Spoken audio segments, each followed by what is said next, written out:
There we are. There you go. So let me sort of take a little bit of a lead, Jerome, here and Yeah. set the scene for our viewers. Okay. This interview is part of this larger program, Eldering in Grace, that's hosted by the Earth and Spirit Institute and by a new global we that Carlos and I run. And it consists, for those that don't know, though people who watch this will know, I'm sure, of monthly sessions, usually the first Monday of the month. Right. And we encourage an ongoing conversation. We have a YouTube channel set up to house the recordings. And then in the middle of the month, there's either a reflection or an interview like this today to further stimulate the conversation. So that's kind of by way of framing it. And so let me say, tell us who you are, just as your own personal history, as much as you'd like, just to get us going. Well, sure. First of all, thank you, Danny. I appreciate spending time with you and sharing. So as we say in saging, and I'll explain that later, I have 88 years of life experience as of last September 1st. And I've traveled quite a distance, I think, not externally, but internally. Growing up in Brooklyn in the Depression era, born in 1935, my parents moved in with my mother's mother, and we lived in a little bungalow with her mother and two younger sisters. And it was really a time of grace, having a wonderful caretaker. That was my grandmother, my Nana. And it wasn't until I was about 40 when my marriage was dissolving and I had two children. I was living up in the Catskills. I'd moved away from Brooklyn, moved away from family, actually. I still had I guess, a rebellious streak, but I think it was mostly an inability to declare my autonomy without that separation. And so at age 40, there I was with a marriage that was falling apart, and my self-esteem was wrapped up in being a father and a husband. And fortunately, I found some help, and that led me to a community near the Catskills, on the other side, actually, in Phoenicia. And it was there that I began to be confronted on my lack of, how should you say, intentional behavior. And I began to find out that, yeah, I did have a shadow in the Jungian definition of shadow. And I found I had other aspects of myself that perhaps were not compatible with the relationship in general. I had an inner life as well. And it was a revelation to me, and it began a journey of self-discovery. And it was there that I met Alexis, who we've been together for 47 years now, since 1977. She came to study at this community, which was I guess it was you call it a time of spiritual growth, but spirit, not in the sense of religion, but of course in terms of understanding oneself and also something greater than oneself. So that began a journey that has continued to this day. In 1980, she began a group called Center for Intentional Living. She and an associate called Judith Schmidt. Hmm. And it was a 3-year program with people from many different disciplines, not, some doing some kind of therapy and others just interested in self-growth. So I took that 3-year program. And in the midst of that, I got involved with Family Constellations, the work of Bert Hellinger, and family systems. And then from that, I got an advanced degree in Gestalt therapy from Southern Connecticut State University. And so at that point, I was about 70. It was, I guess it was 2005. And during that entire time, I was a practicing architect, which I had begun really in 1965 when I got licensed by the state of New York. But I began to see things a little differently. I had a different relationship with clients and projects. I began to integrate the Gestalt work and begin to not only listen to people, but also be aware of their presence, and especially the relationship between couples as I designed homes. And it was a challenging time.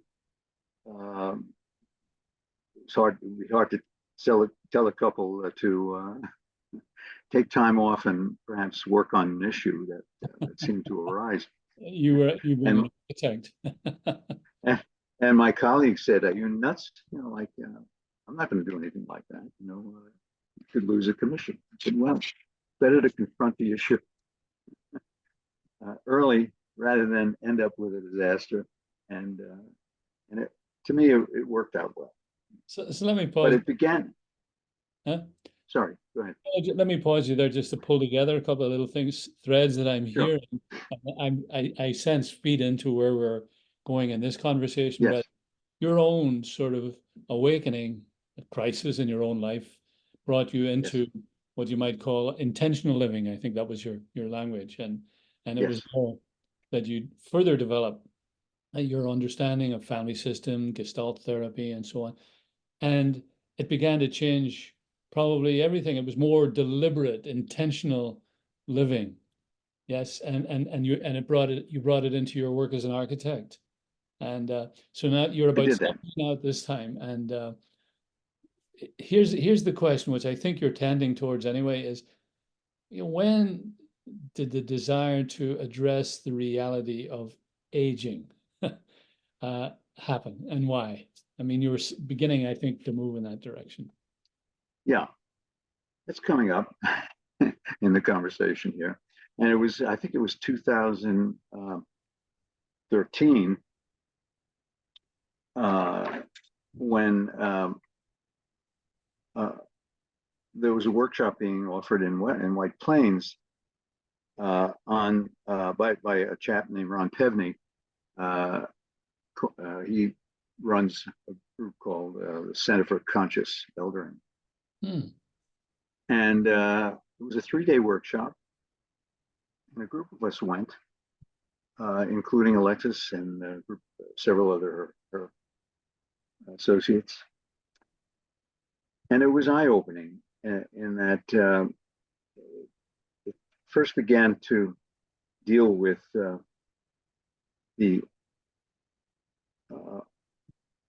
how society has addressed aging, and how we've, even unconsciously perhaps, accepted those notions. So it's downhill, it's the over the hill gang, it's people that can't walk straight, falling over, bathtubs are a hazard, and it's a life of prescriptions and seeing doctors. And there's a modicum of truth to medical appointments, but it was the beginning of a discussion of hey, aging has some wonderful potential and some wonderful opportunities. And I said to Ron, I'd like to continue on this. I'm not interested in just a weekend adventure. And he suggested Saging International and their programs. And I looked into it. And then the following spring, I went on a retreat with Ron in the desert of New Mexico. And that was an eye opener for me. It was the first time that I had ever made a decision to go out on my own. There was a solo portion of that desert trip. And what began to pour out of me was just an amazing amount of thoughts and ideas from inner experiences of the past, especially those that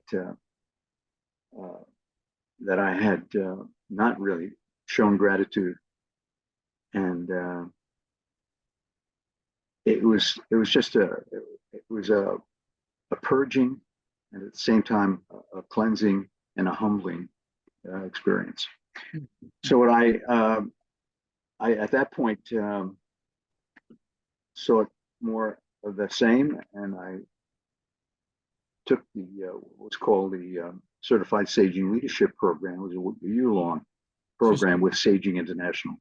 So say a little bit about Saging International. People may or may not know about that. Yeah. So Saging International came to my attention again by Ron Kidney. He recommended a book written by the founder, read by Zalman Schachter Shalomi, and the book is called From Aging to Saging, Changing the Paradigm of Aging to Saging, a new way of seeing aging. And I read the book, and I was really impressed with this sense of, well, first of all, the need for the elder in society to come back into the circle of counsel and to share the wisdom that we gain from experience. Mm-hmm. And the wisdom, of course, comes from failures, regrets, places where we didn't think we were doing the right thing. And instead of of course, our mantra is that instead of beating oneself and not forgiving oneself, is to step back and reframe those experiences and see how we've grown and what we've gained and how we've moved into perhaps a new direction, which is even more than we had anticipated initially. So that was a really wonderful discovery, and the Certified Saging program was another wonderful step in working. We had a small class of 8 to 10 people, and it was a continuing journey of exploring my inner life. And again, the key topics that we dealt with are the kind of like the arc of the work in saging, or beginning with images of saging, and then looking at the philosophical questions of who we are, what is life about, what are our goals, but also how to create balance in one's life. Very often you find elders who are not creating a balanced circle between body, mind, spirit, and emotion, as seems to be here. Especially if people are retired from engineering or some academic or other professions. They're in their head a lot, and they haven't had experience in nature. They haven't looked at their emotional life, especially men. Seem to be reluctant to share on a deeper level their emotional life, and I guess the fear of falling into a black hole and not realizing that in a group, which I feel fortunate in those years from age 40 on. I've been had supportive groups that would, encourage and permit and encourage that kind of expression. And Is there a, I just, remember. is there a Go ahead. particular focus that kind of grabs your attention? Because there's, as you speak about this, I mean, clearly it has to do with a more intentional approach to living at whatever age, but right now at this stage of being older. And you've just sort of brought up one, for example, balance. Is is that your focus in particular? Is there something that stands out at this particular stage for intentional living? Well, I mean, certainly the balance is issue is one that I mean, at this point, it's almost not automatic, but it's built into a daily plan. So, between walking and I had to give up tennis, fortunately, because of osteoarthritis in the knees, but I've taken up lawn bowling. And so I meet with a group, maybe 2 or 3 times a week. It's physical, but it's also social. But let me just continue and go through the arc, because I think there's some information that would respond to your question in that. So I mentioned the first 2, which is looking at the images of aging that we carry with us, even from relationship to our ancestors, our grandparents, that we've seen age so differently than we have had the opportunity to. And then looking at the balance, then going to the next would be life review. And we have a practice of looking at life in either by seasons or by segments, so that from 0 to 7, for example, you could find the events and the people that have had influence and you've learned from. And then from that, we go to forgiveness. Because once you've just made these discoveries, even if those people have passed on, there are ways and techniques of communicating with them. And as Reb Zalman said, time is stretchable. And the fact is, those voices and those people are still with us. It's a matter of whether we're willing to sit down and have that conversation. And in Gestalt therapy, that's a common practice as well. The empty chair and bringing in a relative or an ancestor, perhaps, who might still be able to give advice or at least their opinion. And you mentioned forgiveness. Does that come up? Is that a critical piece of? It's a very critical piece. A very critical piece. And all of this leads to and stems from indigenous practices, for example, where in indigenous societies there would be a person who was dying would go to this longhouse, let's say, and invite people to come in and have these conversations where they would either ask for forgiveness or forgive them for what they did in some transgression. And the whole idea of leaving this world without regrets, without a sense of debt. And so after dealing with forgiveness, the next step, of course, is about mortality.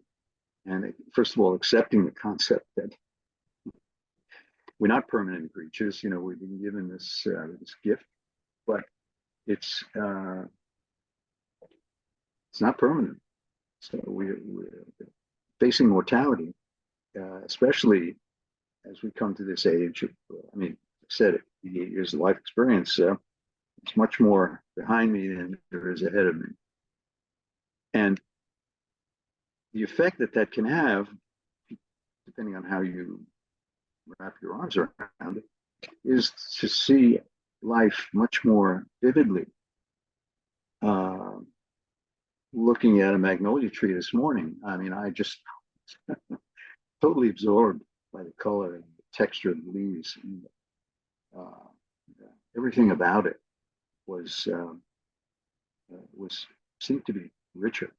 At age 30, 40, as you're moving through life, you tend to look, but I'm not sure we take the time or have the desire to really absorb color and texture and sense of it. And I would have to kind of add here that there's an unfortunate time in our lives here is the dependency on screens and taking in nature, for example, from PBS or National Geographic, as opposed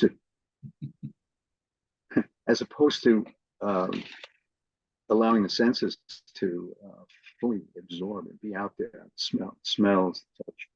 And are sight. You suggesting that, I mean, it's the awareness of, the transitory nature of things, how fast things seem to be passing. Exactly. That sharpen and make more vivid, that's your word. Things exactly. that we don't see otherwise. So there's, in a sense, I think, suggesting that this awareness of mortality, this aging process, can be seen as a gift. Indeed. So I retired about 3 years ago, after 60 years or so of practicing architecture. And, during that time of work, it was difficult to say morning and, just go through the park and listen to and identify bird calls and see the birds and see the plants and then see the change. If I'm not out there every day, it's at least 3 times a week. And it's a very rich gift, which I can understand that, during those years of family building and establishing careers and so forth, we just haven't got that luxury. So there is a great gift, and and I think what I guess part of my nature, and I encourage other elders too, is that lifelong learning is a very important aspect of the gift that we have. And also, again, this question of balance, physical exercise enhances brain function and the ability to continue learning. So here again, you see the tie-in between the physical, the mental, the spiritual, and hopefully the emotional comes along with that as well. So maybe, I don't know if this is a way of distilling it, but how would you describe the heart of the aging, sort of moving towards saging process? What's the heart of it? Is it awareness? Is it sort of presence? Certainly some of these words are coming up as I listen to you.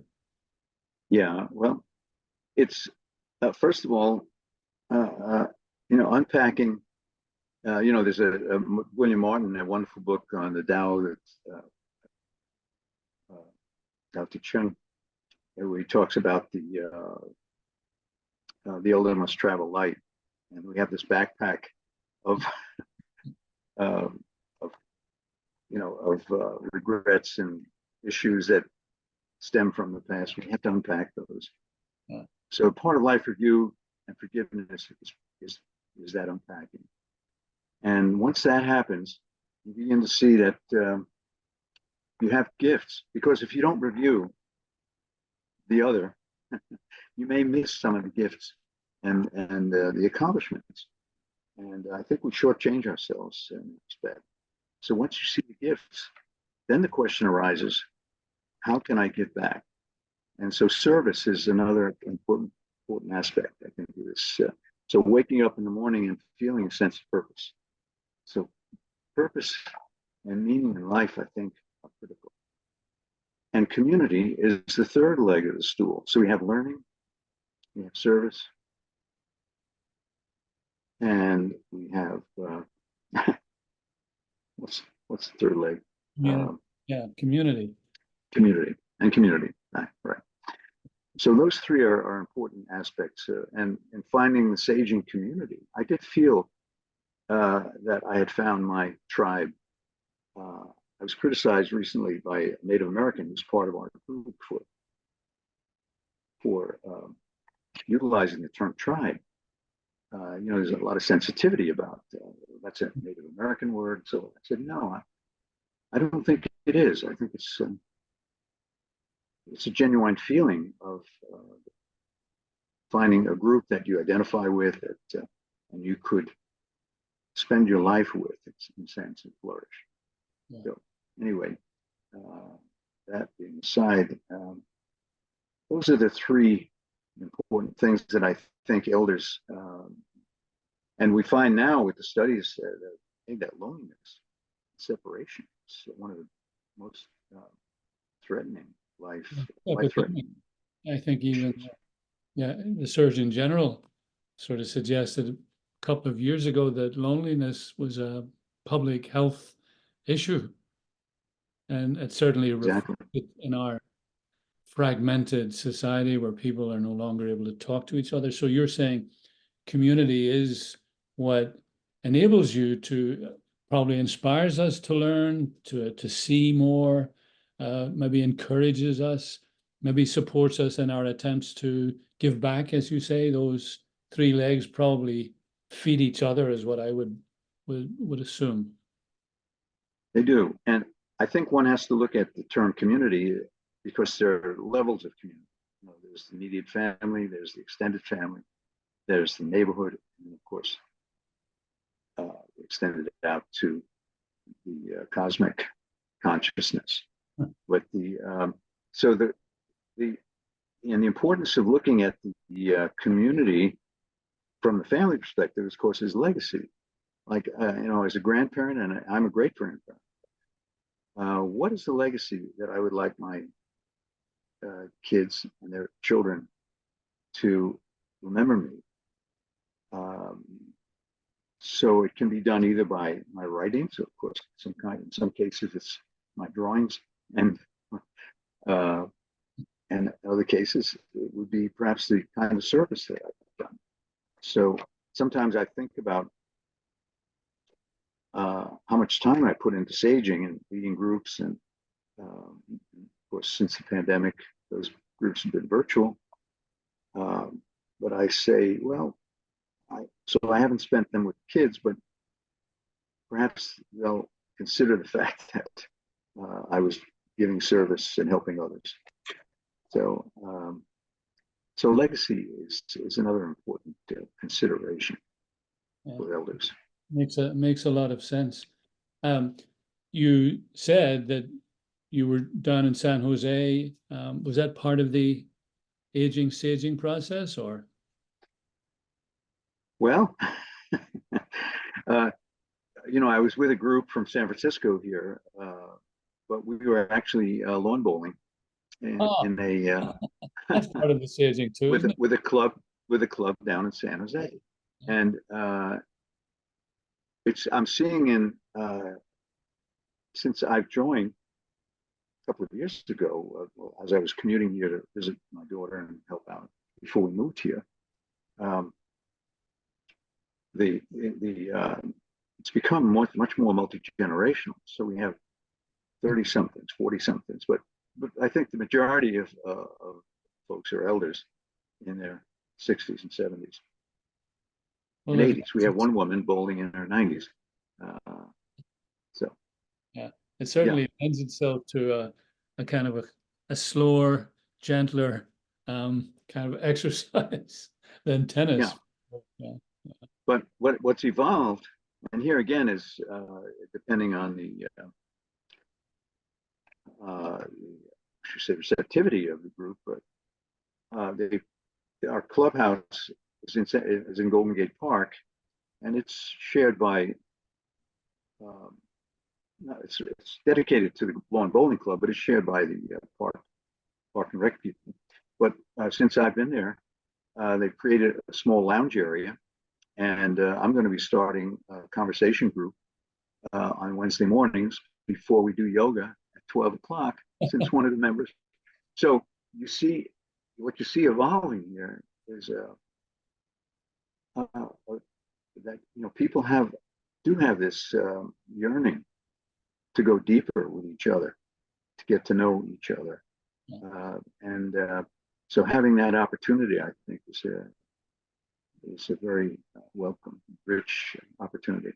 Sounds like a primary step or an essential step is community, the way you're describing it, around whatever, whether it's bowling or whether it's gardening or whether it's listening to birds or watching birds, just to start maybe the conversation that opens up the kinds of issues that we're talking about here, because they're on our mind, and maybe it requires a kind of community of support to elicit. Well, it requires something else too. And I think this is where I guess one has to tread gently, where people feel as they age, they've diminished to some extent, whether it's word retrieval or whether it's stamina, perhaps even the way they walk. And and I've seen a tendency to withdraw. So what I say is, acknowledge diminishments, but don't identify with them. Yeah. So that we all have aspects of ourselves that we're not terribly proud of, but if we can accept the fact that we have more to offer and put ourselves out there and challenge that desire to withdraw, I think that is a formula for change and transformation. No, that's really helpful, just that. And maybe that's a way of drawing some of our thoughts together. What would you say perhaps to someone who's on the edge of, what we're talking about here? You can feel the diminishment. It's part of life. What do you do? I mean, there's a tendency to resist, of course, understandably, and maybe deny.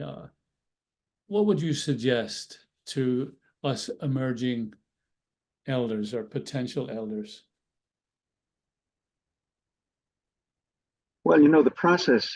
First of all, I'd recommend the book From Aging to Saging. I think it's it. There are a number of books out there on aging well, aging spiritually, aging with spirit. But Reb Zalman brings in so many voices and disciplines and modalities.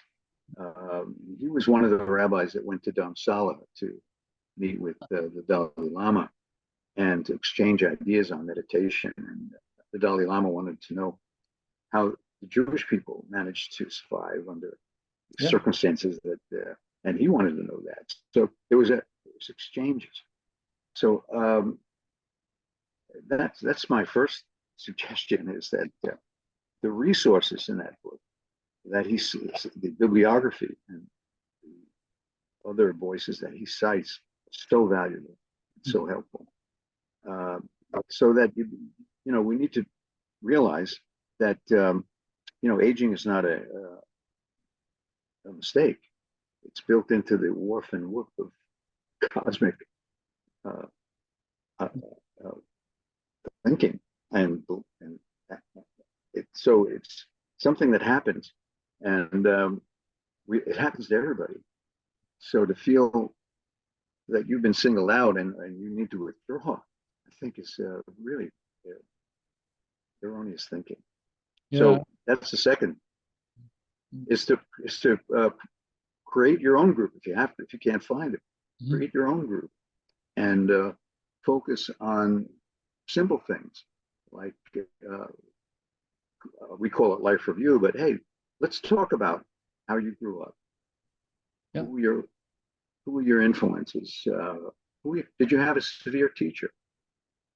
Someone who you had difficulty with at that time that you thought you were being singled out with harshly, but when you look back, you realize that they really had your best intentions in mind, and you really gained and grew from that experience. So from that, you begin to see the commonalities, first of all. You begin to see the wonderful light that people bring with them, Yeah. in spite of. So those are two things. And then lastly, I think, begin to look at mortality not as a threat, but as an opportunity to perhaps. I mean, one of the exercises that we do is to um, plan and model your own death. Like if you're on your deathbed, who would be there? Yeah. What would the environment be? What would you like? Would you like music? Would you like quiet? Would you like to be inside, outside? Really think about it. Have somebody as a scribe that would write it down, and then perhaps write your own epitaph. And I've heard a number of cases where people have had this kind of party, in their 70s and 80s, not because they're sick or dying, but just kind of like a living wake, if you will. Well, Let's hear what people. it certainly takes intentional living to its obvious logic of intentional dying.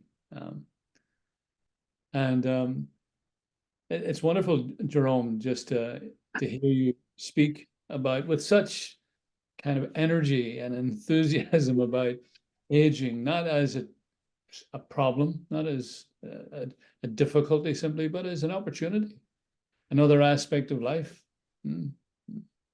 That's all it is. It's another season. Another season. And yeah. So let me give you like a moment. Any final thoughts for, as I said, our eldering in grace draws people probably that range from 60 to 90. And so they've all different kinds of experiences. But what's your one final thought that kind of jumps out at you? Yeah. Well, I think the word resilience really jumps out.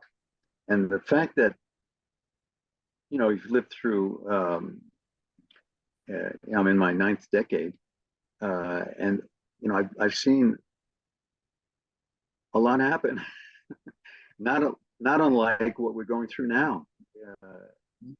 Maybe some of it's exaggerated, like the climate crisis, and like the movement towards autocrats and fascism. We've been through that, and we've seen it dissolve and change. I think there's a basic goodness in people, and in their attitude toward other people and toward nature. It's just that we get off track. So it's a question of really remaining hopeful and remaining open to change. Maybe reminding one another the way you're doing, in a very particular way, reminding people that essentially we are okay. We are okay. We're not bad. We're essentially good, I think. And that's what I'm hearing you say too. Yeah. I mean, just a small example I had recently was visiting the big basin where the redwoods were on fire in 1920, 21. And so 3 years later, yeah, we're seeing new growth, and they're coming back. Some of these fires were not natural. They weren't through lightning. They were perhaps through electrical transformer fires, things of that nature. So yeah, there is an impact that we've had, a negative impact that we have on nature. But nature is resilient, and I think we are too, if we allow ourselves that possibility. Well, maybe there's a note to just take our pause on it. We are resilient. We are nature. If we allow Yes. ourselves the possibility, I suppose, as you said, if we allow ourselves the possibility. Well, thank you for allowing us the possibility of looking into your wonderful world, Jerome. It's rich, clearly. It's mature in the best sense. It's clearly resilient also. And thank you so much Yeah. for what you do and who you are. Well, I'd like to leave you with the one thought again, to visit saging.org. That's SAGE-ING.org. That's our website. And there's a lot more about saging in depth. And we'll, and I think, yeah. Now, for example, if you wanted to, if you felt a lot of confidence and you were already in that place where you wanted to be more helpful, you might look at a group called Elders Action Network, who are into activism. So those groups those folks get together and they talk about social justice, or they talk about climate change. Not only talk, but actually go out and demonstrate where there are important challenges. They'll show up. They'll talk to legislators, so forth. So there are different levels of connection to elder groups out there that can satisfy every need. So we will make sure that people who listen to this will also have the information of those various aspects of getting involved, whether it's starting reading the book, whether it's the program saging.org, or whether it's Elders for Action, or I think that's what you called it. All parts of this process that's rich. Exactly. And we have the time. We have the extended life expectancy, which is a great gift. And we're living now, what, 30 to 40 years longer than our grandparents did. So how will you use that time? Exactly. Yeah. Okay, Jerome. Thank you. I'll just hit the recording pause button now, and we can continue offline. Okay. Just let me do that. Thanks so much.